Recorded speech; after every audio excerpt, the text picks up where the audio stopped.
Biden administration has imposed further sanctions on Russia for their continued invasion of Ukraine. Find out how these will impact the U.S. I'm Sydney Charles, and I am live at a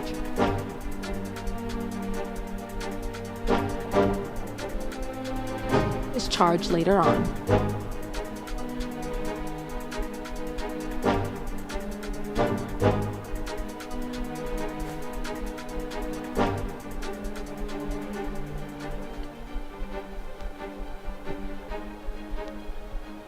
Going?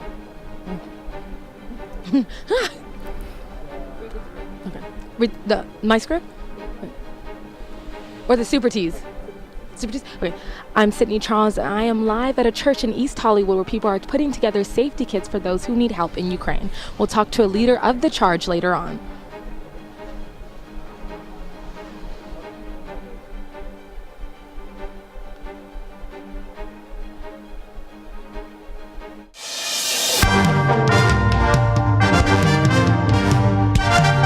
Annenberg TV News is next.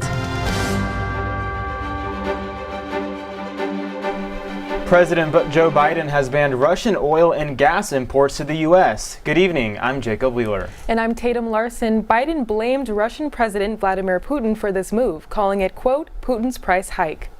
We're banning all imports of Russian oil and gas and energy. That means Russian oil will no longer be acceptable at U.S. ports, and the American people will deal another powerful blow to Putin's war machine.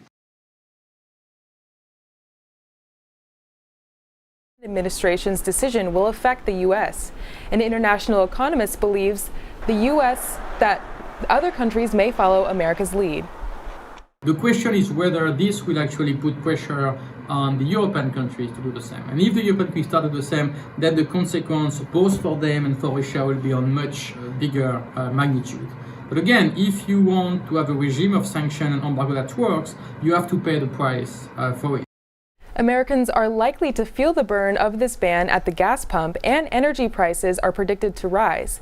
The national average is set to reach $4.50, and in California, $6, even $7. This steep rise will make budgeting much harder for the average consumer. Corporate America joined the effort to put pressure on Russia this week.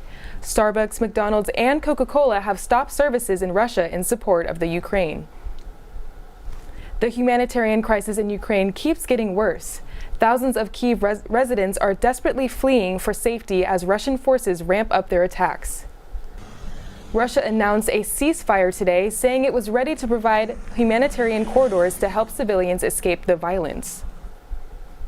But Ukrainian authorities said a convoy of humanitarian aid bound for the besieged city of Mariupol seems to have come under fire. Volunteers at an East Hollywood church are working through the night to send aid to Ukraine. Annenberg Media reporter Sydney Charles is live at the St. Andrew's Ukrainian Orthodox Church with more. That's right, people behind me in St. Andrews, they're working very hard to sort, organize, and deliver these items for people in Ukraine. The church is filled to the brim with care kits. People work from 10 a.m. past midnight to ensure that Ukrainian people receive physical and emotional support. Medical items, flashlights, clothing, and more are all packed away, some with heartfelt messages. We talked with one volunteer about why she chose to join the effort. You know, the world's in a tough spot. The Ukrainians are especially in a tough spot right now, and we're here to help them, you know, morally and with physical support as much as we can right now. There are ways that... I'm here with one of the organizers of the event. Jeff, will you join me, please? Sure. How are you doing today? Doing good. How are you? I'm doing well. Thank you so much. I wanted to really ask you, what has been the request for help? What's been the reaction from people? So immediately, as soon as we started doing this, the community's been really helpful, and we're overwhelmed with donations. People have just been bringing tons and tons of items, belongings, and not just people. We have, you know, hospitals are bringing us stuff, stores are bringing us stuff. We're working with a lot of corporations, you know, just mainly people. Everybody's bringing so much. It's just unbelievable to even see the reaction of our community here.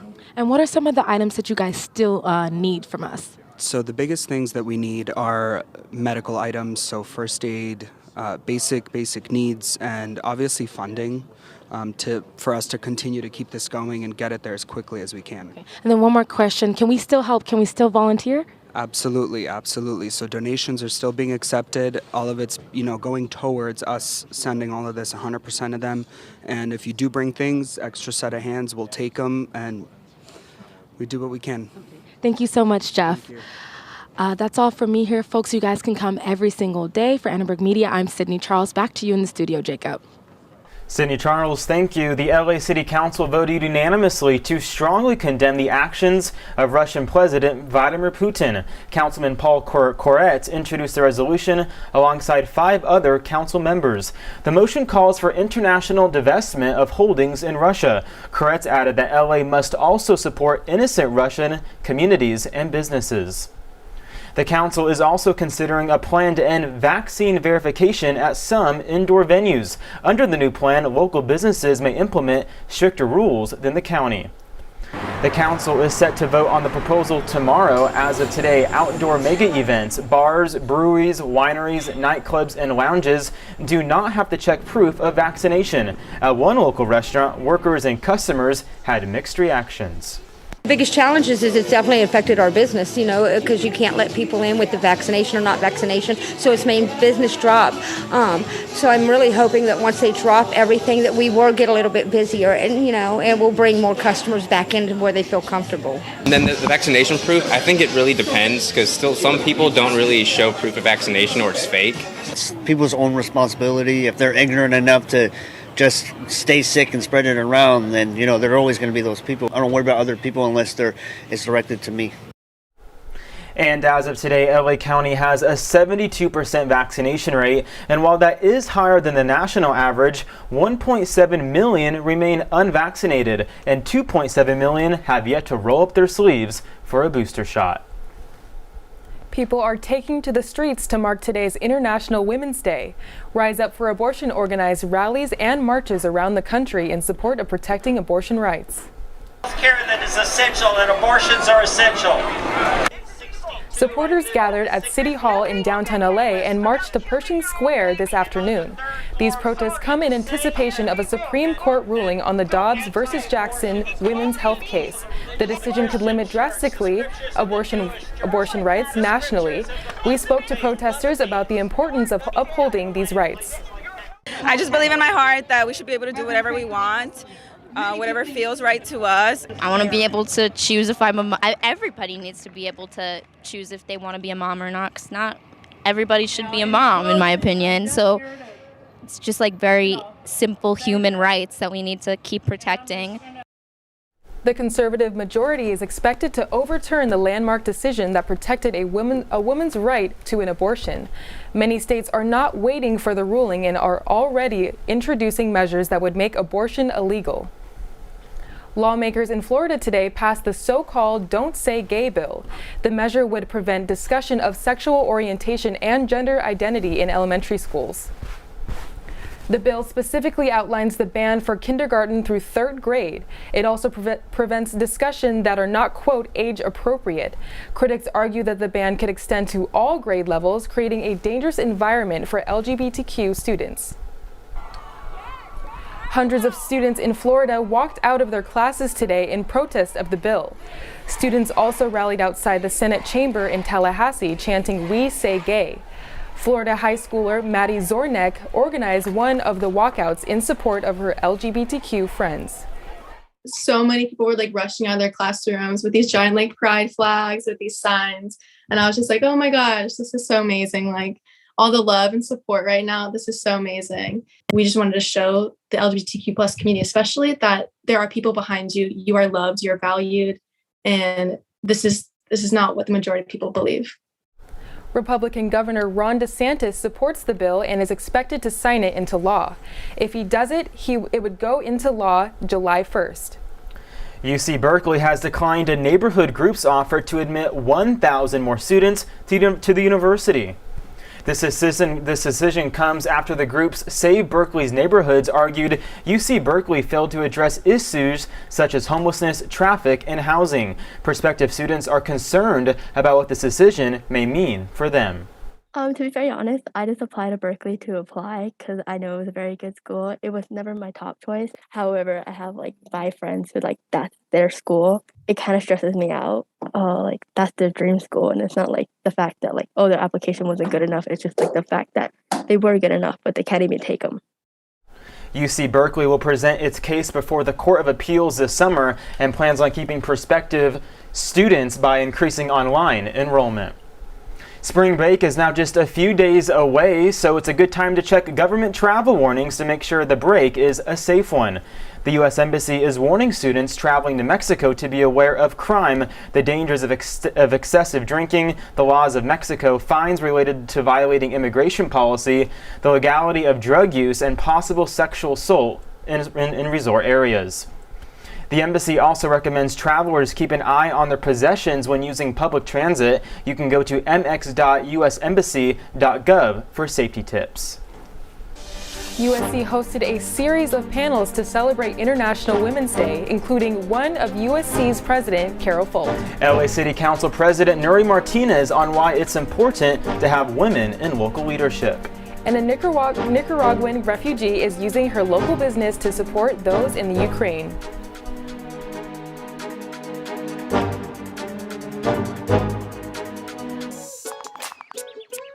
Worried your friend's struggling but don't know how to reach out?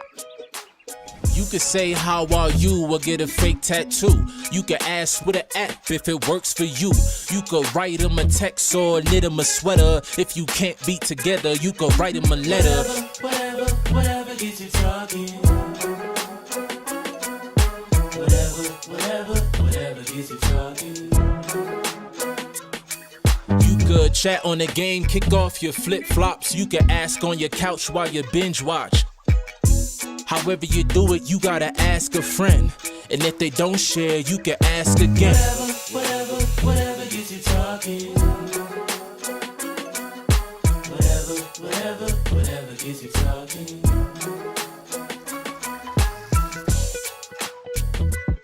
There are a lot of ways to reach out to a friend about their mental health. Learn how you can help at seizetheawkward.org.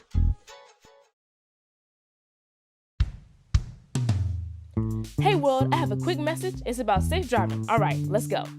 Anytime you're driving, have the seatbelt buckled tight. Both hands on the wheel and your phone out of sight. When not in your hand trying to text somebody back. Because if you do, your car might get smacked. The moral of the story, just put your phone down. The people on the road will stay safe and sound. Put your phone down, put your phone down. People on the road will stay safe and sound. Yeah.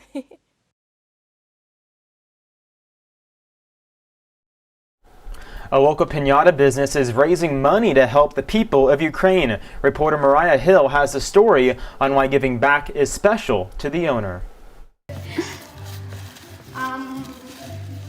Amazing Piñatas is a mid-city business that makes We Stand With Ukraine heart-shaped piñatas and flower bouquets. Lorena Wobloto comes from war-torn Nicaragua and is committed to helping those in Ukraine who are under attack. We do come from countries that we have suffered a lot of the war effect, and I'm Nicaraguan, so we had a special touch. All proceeds from the sale of Stand With Ukraine items in her store are donated to the human rights organization Amnesty International or the Ukraine Center. Was also with the intent to not only do the fundraising, but also intend to bring attention to other businesses so that we can all get, do something and help. Manager Angela Sanchez is the person who came up with the idea. I was thinking it's a good time to make something different, but at the same time something meaningful. So this was hey, Ukraine needs us, why not? The heart means love, friendship, that we are with them. And the flowers are, full of peace. Well, let those happy that people in the community are ordering the piñatas. And it is very fulfilling to know that a lot of people, they cared and want to see this war stopped. Amazing Piñatas is open Monday through Friday, 11 to 5, and by appointment, only on the weekends. For Annenberg Media, I'm Mariah Hill. Well, today is International Women's Day, a day to celebrate the social, economic, and cultural and political achievements of women. Our international anchor, Draco Guan, has more on how women in California are local leaders. Happy International Women's Day, Tatum. It has been celebrated for more than 100 years all around the globe, and yet women are still fighting for equity. Today, we are looking at women's leadership at local level, a lesser known but critical level of governance. Take a look at this interactive map. All around the United States, we can see like different states have a different, women hold different percentage of the local governance, the municipal chair. And here at the California, we are ranking at the number 9 nationwide with the 38%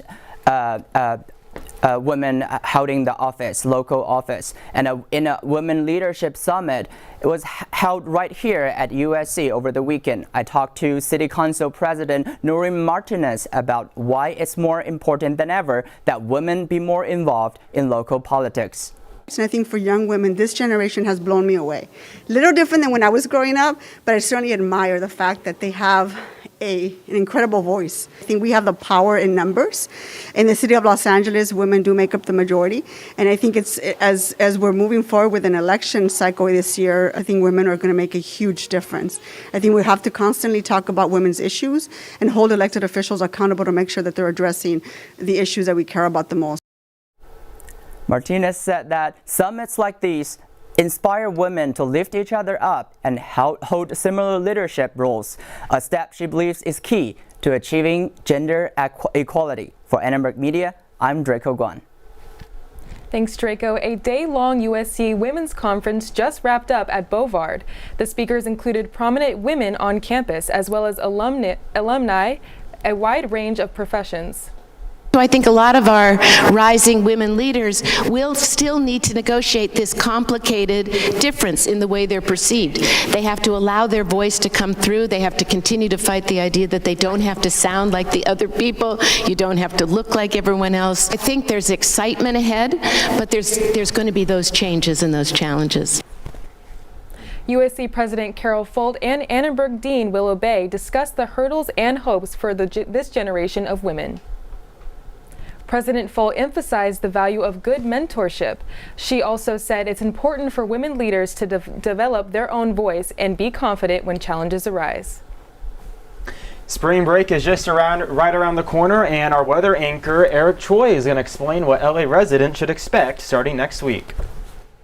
Thanks, Jacob. Yeah, I'll tell you all about it right now. All right, good evening, everyone. Welcome back to Eric Choi's weather forecast. I hope you're all well. Let me tell you about the weather. So, we had another day of sun in LA today. Beautiful blue skies and plentiful sunshine. So here are our current conditions: 63 degrees and 19% humidity. Some pretty mild temperatures. We're having some west-north winds, west-northwest winds around 5 miles per hour, which become calm in the evening. Let's take a look at the temperatures in the Los Angeles area tomorrow with our regional map. So we've got plenty of 60s. Numbers are in the lower 60s. In the beaches, the highs will be in the mid-60s and mid-60s in USC and LAX. Pasadena and Pomona will see 68 and 69 degrees. And also the gusty Santa Ana winds are back, coming from the cool, dry, high-pressure air masses in the Great Basin and the desert pushing into the coast. So we had that low-pressure system that brought us the rain, the winds, the cold weather last week, which has moved away from us towards the southwest. And now we'll see these warms, help warm things up and dry things out. Yeah, 5-day forecast, so temperatures will start warming to the 70s by Friday, and we're expecting some patchy fog during the weekend as well. Also, get ready for some longer days as we head into the weekend. Daylight saving time begins this Sunday, so we'll lose an hour, but we'll have some longer days. That's it for the weather. We'll be off next week for spring break, so I hope you all have a restful holiday. Wishing you all the Irish blessings and happy St. Patrick's Day. Stay positive, test negative. For Annenberg Media, I'm Eric Choy. Hear more about baseball and lacrosse over to sports. Well, thank you, Eric. The MLB and the Players Association have yet to come to an agreement on a new deal. 2 Trojans earned major Pac-12 recognition this basketball season. Women's lacrosse takes on Princeton in a battle of top-ranked teams. It's all coming up next in sports.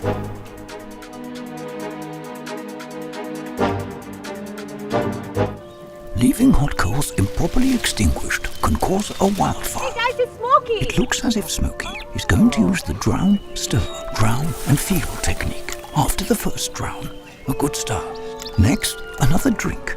And finally, a close feel. Is it cool? Okay. Yeah. Hey, Smokey, catch! Oh, my bad, Smokey. Only you can prevent wildfires. When I was your age, I was just like you, fascinated by stars.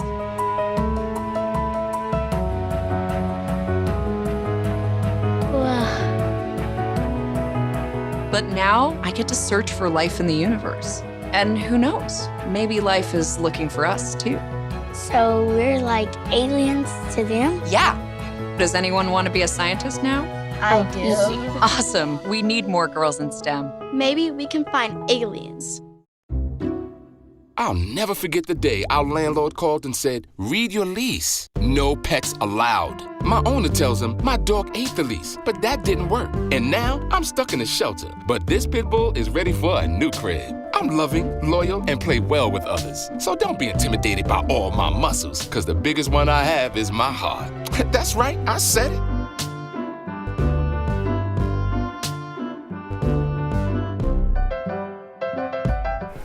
Welcome to ATVN Sports. I'm Hayes Flanagan. And I'm Noah Camrus. Negotiations are ongoing between the MLB and MLB Players Association as they attempt to strike a deal before tonight's deadline. The inability to agree on a new deal before tomorrow would result in the cancellation of even more games. A final decision should be released in the next few hours. USC women's lacrosse is climbing up the ranks. The women of Troy started the season unranked and now stand at number 17 in the country. I just came back from McAllister Field where the women just wrapped up an important game versus number 10 Princeton. The Trojans trailed the whole time and in the end fell short, losing 13-18. The women take on Colorado Friday at Sony McAllister Field.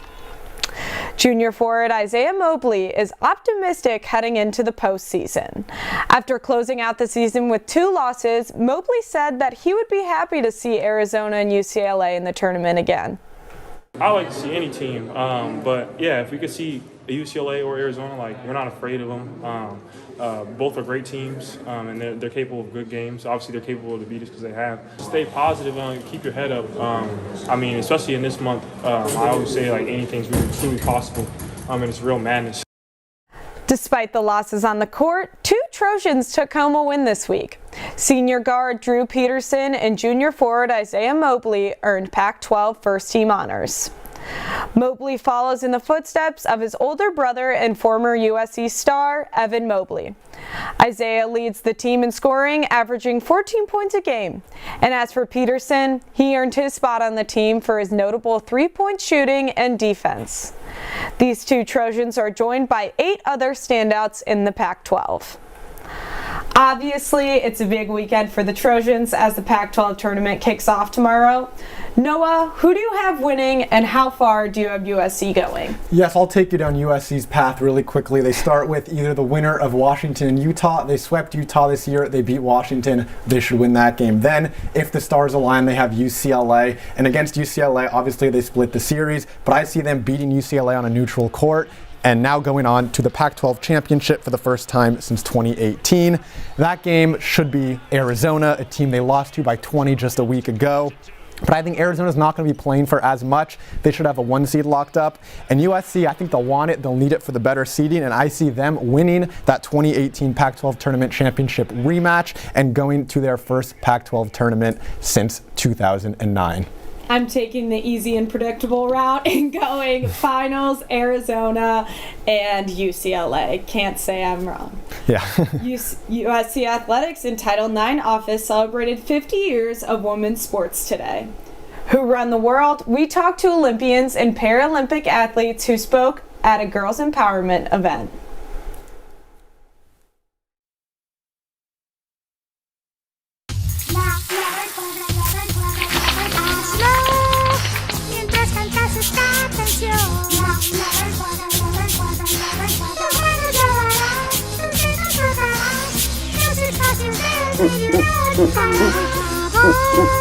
Tus manos limpias estarán. 5, 4, 3, 2, 1. Ahora sí.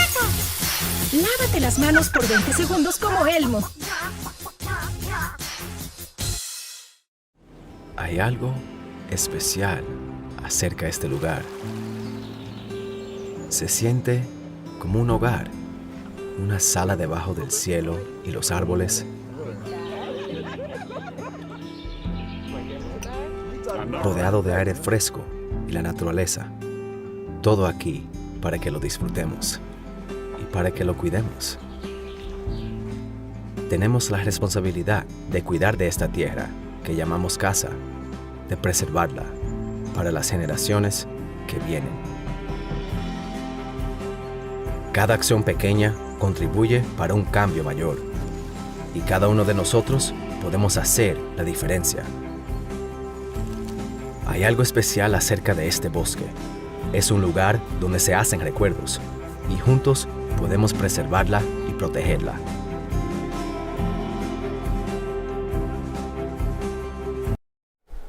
Trojan Athletics celebrated International Women's Day with music, makeup, and more in a pop-up festival. Athletic department officials and student athletes spoke about achieving gender equity in sports. The event organizers wanted to not only celebrate the women of Troy, but also highlight the 50-year mark since Title IX passed. Athletics is one of the places where we benefited from Title IX. And so this is a way for athletics to celebrate our women of Troy, but this is a chance for us to really amplify our women of Troy and show our support to them. The conversations about Title IX and gender equity were not the only highlight of the event. A DJ and pop-up stands from popular makeup brands with free products drew large crowds. Women in male-dominated industries such as athletics were told that they have to not wear makeup. Events like this just show that we're continuing to move forward and empower each other. We still have a long way to reach, full equity, comparing women's sports to men's sports. Today's celebration was part of a 6-month campaign to spotlight the legacy of the women of Troy. In honor of International Women's Day, the YMCA and Angels of City FC hosted Girls Empowerment Day. Reporter Lupe Llerenas shows us a day filled of motivation all around. As Beyonce says, who runs the world? Girls. And that's exactly what today's Girls Empowerment Day was all about. The all-day event at the Bank of California Stadium was filled with engaging and inspiring conversations. We have the tremendous honor of coming together with partners LAUSD, Ready, Set, Gold, and the Y of Los Angeles to bring 1,100 middle school-aged girls here to engage in a series of workshops and activities that focus on mental and physical well-being. Girls played basketball with the LA Sparks and street hockey with the LA Kings. Caitlin Haudegi and Kaylee Sanchez were excited to join the fun. Today I heard there was going to be physical activity, so I'm kind of interested on what we're going to be doing today. I feel excited about that. I'm looking forward to seeing women play, to seeing how, we can just be doing sports and activities like that. Natalia Costa, a Brazilian wheelchair tennis player, says events like Girls Empowerment Day are not only life-changing, but also play a critical role in others' lives. I can't even put into words how important this is. I remember when I started playing tennis, I didn't have any girls playing in my country, so I had to play basically against boys and prove my worth in my country. And having this today and seeing how many girls are here, how many girls are getting to experience sports, and basically see that that's an option for their lives is life-changing. USA's track and field athlete Tiffany Parker was there to inspire the girls. So it's very important to me personally to be able to just give these kids and these women the best experience possible because I know they'll remember it forever. And forever is a long time for these young members of Gen Z. For Annenberg Media, I'm Lupe Llerenas. Thanks for watching Annenberg TV News. From all of us here at Annenberg Media, I'm Jacob Wheeler. And I'm Tatum Larson. For more coverage, watch and subscribe to our YouTube channel at youtube.com/Annenberg Media. Good night.